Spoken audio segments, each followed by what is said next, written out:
Hey guys, how you doing? Just wanted to make this time to make a quick video, basically just telling you what's going on. Haven't put a video out for about a week now. I've been putting together a bunch of parts, and what I'm actually going for is the big block 8th mile mini bike world record for drag racing. It's pretty serious. This is not something that is easy as you just think, hey, let's try it. After doing some testing with the setup that I had before, what I'm going for is the 460cc cast block cast head mini bike 8th mile world record. This is obviously has to be done at a track. Being from Boston, the closest track to here is New Hampshire, and New England. That's New England Dragway, because you have to actually have this stuff, done at a dragway so it's official. We did some testing, basically in a back road, marked out the 8th mile, and we're close, but I've thought I had thrown everything at this engine except for the kitchen sink, and it turns out that it takes a lot to get these things to go that fast. Not something to be taken lightly. This is actually a hobby of mine that I am now I'm destined to break this world record time. So that being said, I basically called every company out there under the sun, and I'm going to give you guys a list of the parts that I'm using. This is going to be, straight up front. So if in fact you want to build yourself one of these, this is what's in mine, and I'll show you. I can't actually show you the block because I dropped it off today. I did film me doing all the block reinforcement. That video is going to be coming out soon. So it's all mocked up now. This is basically how it's going to get all welded up. I don't think I'm going to do a piece under here. I just think that jug's going to be plenty supported there, and by that 3/4 on top, and by the side cover on the other side. But we got the bearings supported, we got the jug supported, 10-bolt side cover. We got a 460 here with ARP studs, every bolt on the fucking thing. So we're going for the world record. Fastest 460 big block on a mini bike. So you'll be able to see exactly how to weld up a block, what it takes. 2 days worth of fabbing parts just to bring that to a professional welder, just to get that taken care of. So just in the block alone, the block probably runs me $400 for the block, the material, and the money I'm paying to have it welded. Just for a bare bones block, that's what that costs. So starting at the block, this is the crank I had in it, okay? This is a 69 millimeter cast crank. Been clearanced here for my cam. Nothing, no frills. It is a stroker crank. It does take a 440 to a 460. 440 would be a 92 millimeter piston with a 66 millimeter crank. So with a 92 and a 69, that's a 460. So that's my boring stroke. So anyone that wants to try to top this world record is gonna have to do it within those parameters. So there's so many different blocks out there. There's the Predator small blocks, there's billet heads, there's junior dragster motors. I'm of the firm believer that you know, if you want to truly set a world record on a mini bike, that it has to be within the realm of a mini bike engine. Putting a junior dragster engine on there, yeah, but that's a different class of bike. You know, I'm not saying that this bike in the end won't beat those bikes, but that's just a class of its own. So I'm going for the 460 big block, cast stock block, cast stock head world record. So this was the original crank, and this is the new crank. This crank was sent to me from NR Racing. As you can see, it's balanced. We got 1, 2, 3, 4, 5, 6, 7. Looks like 8 pieces of Mallory. 1, 2, 3, 4, 5, 6, 7 pieces of Mallory. And then we have 1, 2, 3, 4 holes drilled. This is the crank, balanced crank. This was balanced to a 4.430 inch rod, and the 92 millimeter piston that I'm about to show you, and the wrist pin that I'm about to show you. So this is the crank. That's where you get it, NR Racing. It's like 200 something bucks, sent to you, balanced and everything. So next thing I'm going to show you is the piston. No need to show you a stock piston, you all have seen one of those. This piston is unique in the fact that it has extra deep valve release. Now, I've got aftermarket pistons in the past, and the valve release is the piston here. And the valve release are usually 100, 150 thousandths. These valve release are 200 thousandths deep, 3 ring. I'm going to be using a total seal ring.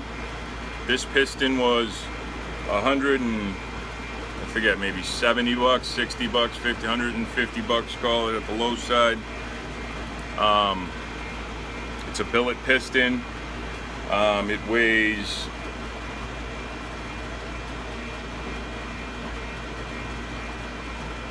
never mind. 295 grams. It's 216 alloy, lightweight. So this, the rod, I don't have the rod here, it's coming, and new wrist pin, clips, piston clips, ring clips. All right, crankshaft end shims. Make sure you have no play in your crank, 5 thousandths or less. There's a piston ring set here, but we're not using that. We're using total seal rings. Call up Total Seal. They're the rings I'm using. Basically, you know, take a simple caliper, measure your rings. They like it in thousandths. Give it to them the width of the top ring, and then usually the depth of the ring itself. They'll give you interlocking top ring that is a total seal ring. So that's the crank and the piston I'm using. I'm using a standard aluminum rod, 4.43 length. The cam I'm using, one second, is the cam, okay? This is a custom ground cam. I had to do some clearancing on the lobes here and here where they contact the rod.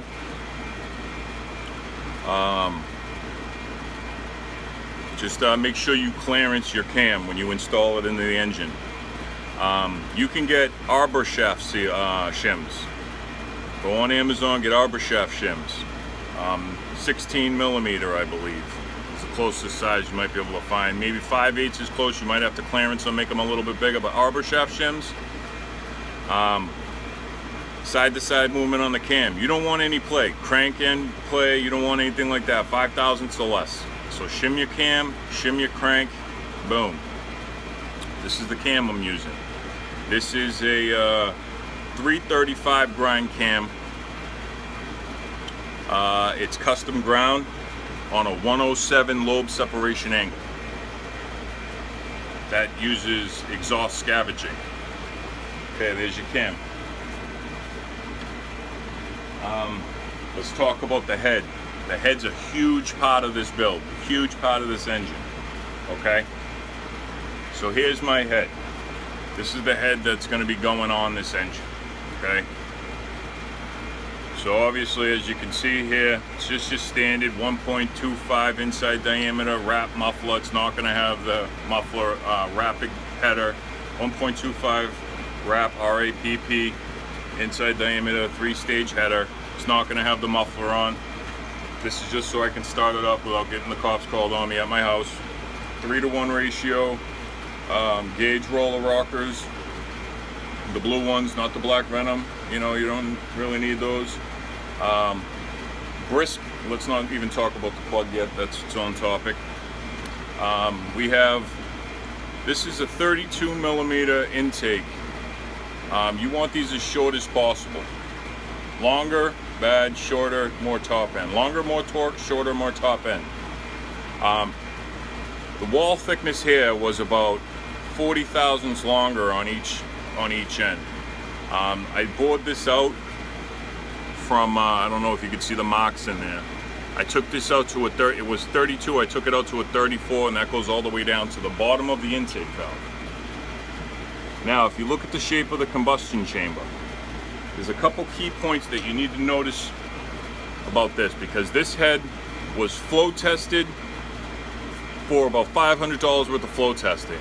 An insane amount of time and money was put into just getting this head to where it is now. This head was flow tested up to 550 lift, in which it reverted flow. It had its best flow at 500. With the setup I'm running now, I'm around 450. So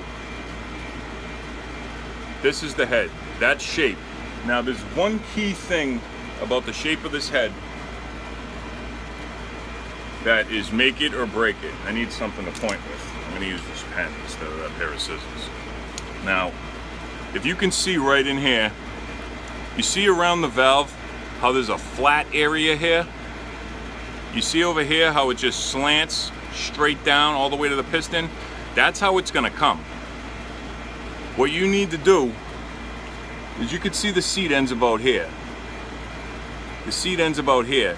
You need to take that and grind that area flat back, so the air, when it's coming out, it doesn't have to hit the wall and travel up. It can actually flow out, over, and then out. That's totally unshrouding the valve. This valve is unshrouded.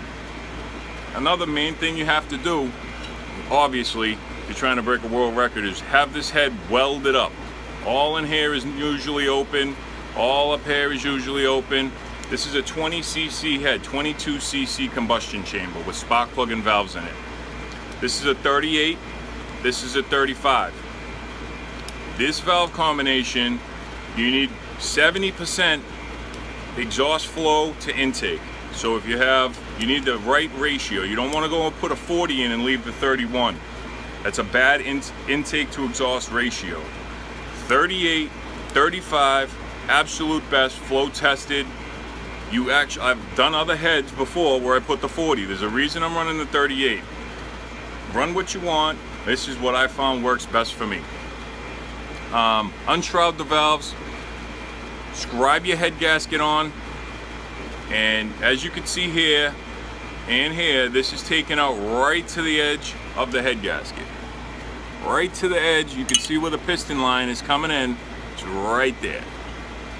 You know, you want to scribe that to it. All right. That's pretty much all I can really tell you about that. Everything else is kind of, when you're porting it, you really just want to make sure when you're porting it, you get that 34 millimeter or whatever size carburetor you're using all the way flowing through. I found I really couldn't go any larger than that. The walls are just not thick enough. I didn't want to weld the head on the outside. I just wanted to stick with the cast head, unwelded on the outside, just a combustion chamber, and just really see what we can get for, see what we can do for speed out of that. Spark plug. Tested a few spark plugs. Tested them on power range. Tested them just, you know, running a drill and just watching the spark. Brisk racing spark plugs. The spark plug is here. I'll unscrew it and show you it. As you probably know, I have other videos out there that I've showed you this before, the spark plugs. This is the best spark plug, and this is why. There's no electrode strap. Okay? No electrode strap. So the spark jumps from the top to the side. Big spark. Here's the gas coming in. There's no strap blocking the spark. Gas comes in, it lights it. Fastest burn, most power, 15 bucks. Brisk spark plug, premium. LR14ZC. LR14ZC brisk spark plug. Other parts. Let's talk about flywheels. With the flywheel, you want the lightest flywheel possible. You want to keep everything balanced and light. That's the name of the game. Balanced and light. That's how you make power. So, with the flywheel, I chose to go with Junior Dragster, Junior Race Car Flywheel. Okay? Pot number 699305. Okay? This is a Briggs & Stratton pot. It's been retapered to fit the gx390 style flywheel crank. gx390 style crank, I'm sorry. Junior Dragster flywheel has the neodymium or whatever it is magnet in it. Stronger magnet, more spark. Nothing really to do about that. This is just a lightweight, very thick, very solid flywheel. This is smaller and lighter than the ARC. Doesn't have the big hub in the middle. You don't want to go with the metal hub, which changes timing. That's adding weight to your flywheel. You want to change your timing. This doesn't have a key in it. No key. You want to change your timing, turn your flywheel. You don't want a hub. Vegas Karts does sell an adjustable timing bracket that will allow you to change your timing. You're going to need some kind of bracket, first of all, to run a smaller flywheel. So look into Vegas Karts. It doesn't drop the flywheel down, but it has a bracket that allows you to move the coil, so you don't need to run the heavier adjustable flywheel. Name of the game is light. So that's the flywheel. Now let's talk about the carburetor. Here's the carburetor I was running before. Okay, Mikuni 34mm VM. Okay, no frills carburetor. Very straightforward, easy to tune, good carburetor. But after talking to Sudco, who's the manufacturer of Mikuni and Keen carburetors, we've came up with a better carburetor. All right. So this is the TM34 from Sudco. Comes from Mikuni. The originals come in a blue box. It'll have all the numbers on the jets, the needles, the emulsion tubes, the air bleeds. Everything will have a number, a name, the cutout. You know, it'll have a 4 on it. Everything is stamped. That's how you know it's an original Mikuni. Get it from Sudco. It's a little bit more money, but you know what you're getting. This does have a Mikuni 34mm velocity stack, which will allow it to pick up velocity before reaching the carburetor, which is important. You know, you want to have as much velocity as you can to fill the engine during high RPM. Cylinder fill is very important. People talk about when they're porting the heads, you don't want to port it too much or you'll kill the velocity. That's bullshit. There's equations out there that give you your velocity. You can figure out your velocity based on valve diameter size, based on where the intake inlet side, you measure the intake inlet diameter, the valve diameter, and the cross-sectional area, and you can calculate your velocity based on piston speed. It's not rocket science. The equations are out there. I have the equations. I can post the equations. It's not rocket science. Even when you go onto the site where it's telling you about all these things, they give you the velocity of a Chevy 350 engine, which is, you know, standard. When you type in the cross-sectional area of this and, you know, the proper cross-sectional area of the port, cross-sectional area is like 1.2 inches, which is freaking massive. And even if it was 1.2 inches, which is massive, it would still have more velocity than a Chevy 350. Velocity is not an issue on these engines. The reason they make them small is so they run cool, period. Open the damn things up. Open up the port. It's gonna run and breathe and make tons more power. Volumetric efficiency. You know, you want to get all that air in there. It's an air pump. More velocity, big port, goes from this to 34 all the way to a 38, which is actually closer to a 34 when you think about the valve stem and all of the restrictions in the area. So that's the perfect setup right there. This 34 millimeter carb, that intake, that 38 millimeter valve. Oh, one thing I didn't talk about was valve angles. Valve angles, there's so much to talk about in the head when it comes to valve weight. These valves that I'm running now are heavy, and I don't know if they're going to be the correct valves, but these are Bullfrog Racing valves, Jeremy's valves. They're actually on sale this week for like 14 bucks. I think I paid like $25 a valve, but anyhow, put a back cut on it. On your intake, put a back cut. It's already a 45. You want to put a 25-degree back cut on that as it's coming down over the tulip. Put a 25.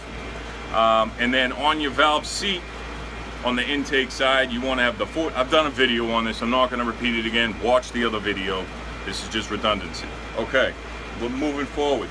Now this, remember, is to break a world record. I'm doing all this stuff. I would not be spending this kind of money. It's just, I got something to prove to myself by doing this. Now, I'm going to show you the clutch I'm using. I'm not too proud of it. It is an expensive clutch. This was a $250 centrifugal clutch. This is the Noram Star. I'm about to sneeze. This is the Noram Star. 1 inch, 35 tooth. This is all welded in here. This sprocket can't come loose. I think I was reading on some websites that they were talking about the sprocket popped off. I mean, this is all solid with the drum. You can't even interchange that sprocket. So there is nothing that can break in here. Maybe the drum, I don't know.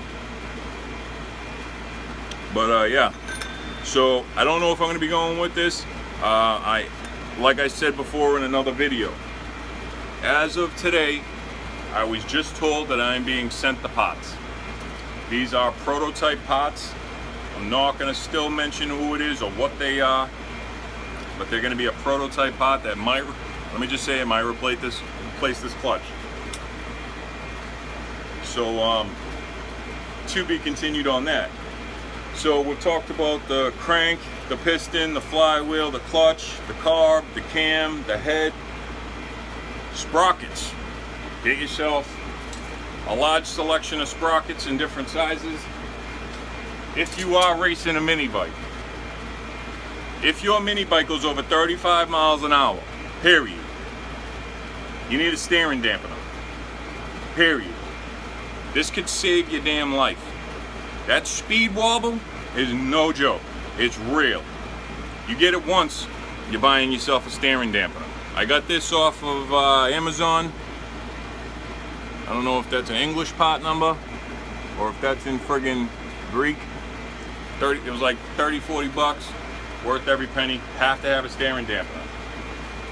Now, I'm running a Nitro 50 frame. Shout out for Nitro 50. I mean, I'm not sponsored by anyone. I'm just trying to build it. You know, this is what I got and I'm working with.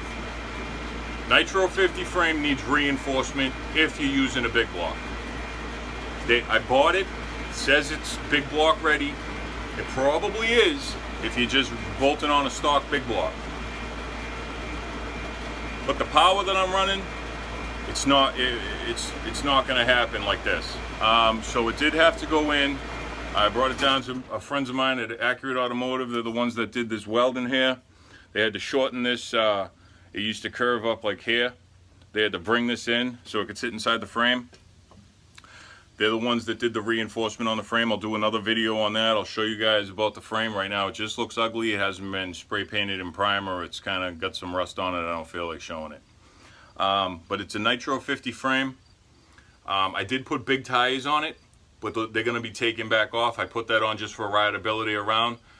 The smaller the tire, all right, let's talk about this. So it says to talk about the frame, it's a Nitro 50 reinforcing. I talked about that. You don't want the engine cannot flex. There's a plate on this engine. You have to reinforce underneath the engine plate. If you just, so say if here's your sprocket and here's your rear sprocket, the chain's going, if you just squeeze the chain like this, you're gonna see the engine rock. No, you need everything bulletproof. You're going for a world record, bulletproof. Bring it to a shop, have them look at it, reinforce it. I don't care if you gotta go half-inch bars, you know, and cross up under that plate, and then do big diagonal, you know, across the frame. You know, it just has to be strong. Your frame is everything. It's the foundation of the entire bike. You can't have any flexing. This bike has to have hydraulic brakes. It has to have it. You cannot run a drum brake. The wheels, smaller, lighter aluminum wheel. The wheel itself, as small as possible, as light as possible. Rotating mass, small, light. I mean, aluminum hubs, aluminum sprockets, aluminum wheels. You know, strong damn axle. Steel strong, buy a great axle. Buy a $50 per foot axle. You do not want your axle cheap. You don't want key ways to snap. Buy good key stock. You will share keys.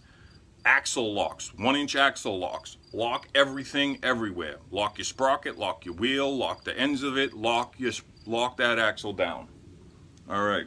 When it comes to your tires, spin your tire on an axle with a drill, with the sprocket. Spin it on a stand. Take a grinder, lighten the tire. The tire meat is there. It's great, you know, for longevity. If you're going for a world record, you need the tires and the wheels to be as light as physically possible. That is rotating mass. Light tire, number 35 RLV, double gold chain. You want the lightest rotating mass you can have. Name of the game, light. Aluminum tank, small foam seat, you know, bare minimum on this frame. You don't want any frills, you know, and you just want, you want to be safe. Make sure you got a good kill switch. Make sure you got a dead man switch. If someone falls off, make sure they're wearing leathers. Again, another thing, and a very important thing, is your fuel. What fuel are you going to run to be the fastest? Are you going to run gas? Pump gas? Regular? You're going to run mid-grade? You're going to run high-test pump gas? You know, 91, 93 octane? You're going to go race fuel? All depending on your compression ratio, where you want to go. You know, once you're up over 11-to-1 compression ratio, you're already on race gas. So you might as well go crazy with your ratio.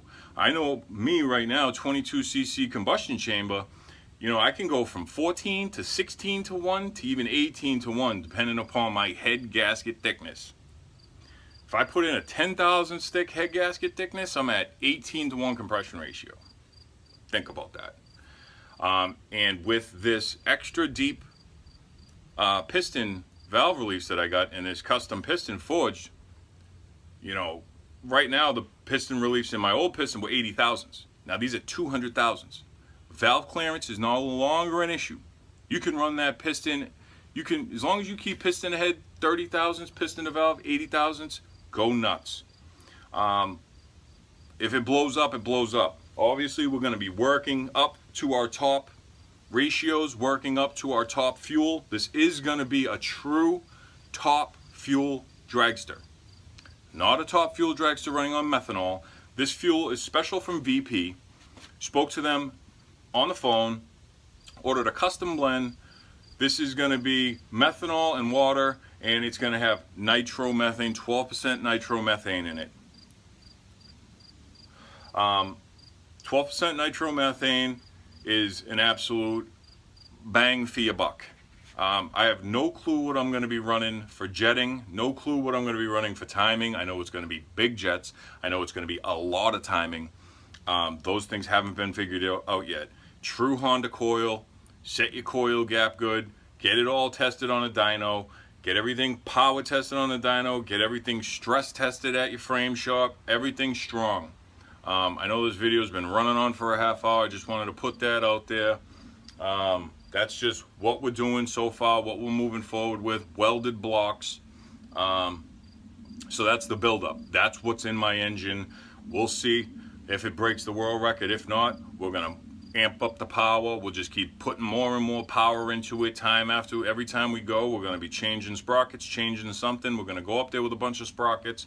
We're gonna change what we can, put more time in it, put more time in it, put more time in it.